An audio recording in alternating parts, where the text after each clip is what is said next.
Denny, já jsem Julinka Jupová, bydlím v Chyňavě, číslo 422. 422, a tady jsem si přinesla nějakého plíšáka, mám hodně plíšáků.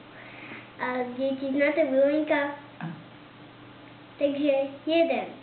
Budolinko, dej mi hrášku, povozím tě na osádku, povozím tě po bytě, otevři mě prosím tě, ani nápad, já to musím všechno stopat, dveře nechám zavřené, nepustím tě, ne. Světlete trošičku, roztomilý hošíčku, kdybys měl hlad jako my, byl bys takhle jako my.